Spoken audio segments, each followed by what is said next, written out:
মুদ্রার উল্টা পিঠও দেখে ফেলল বাংলাদেশের অনূর্ধ্ব-১৯ নারী ক্রিকেট দল।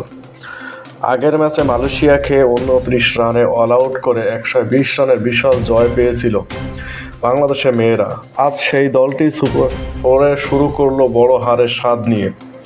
কুয়ালালামপুরের বেউইয়ামাস ওভালে ভারতের বিপক্ষে ২০ ওভারে ৮ উইকেটে ৮০ রান তুলতে পারে বাংলাদেশ।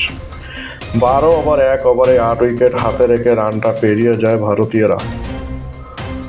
বাংলাদেশে অনূর্ধ্ব-১৯ দলের শুরুটা খারাপ ছিল না। ফাহমিদা সোহা ও ইভা উদ্বোধনী জুটিতে ৫ ওভার ২ বলে তোলেন ২৭ রান।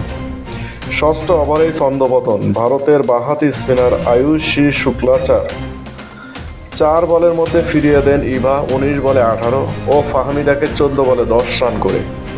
২৭ রানে প্রথম উইকেট হারালো বাংলাদেশ। ১৪তম ওভারে ৪৬ রানে হারায় সপ্তম উইকেট।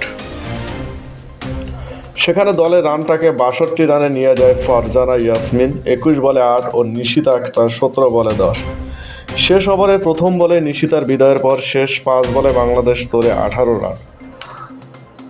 ৪ বলে একটি করে ৪ ছক্কা। এর আগে রানই করেন ১০ নম্বর ব্যাটার হিসাবে হাবিবা ইসলাম। বাকি ৫ রান আসে ওয়াইড থেকে।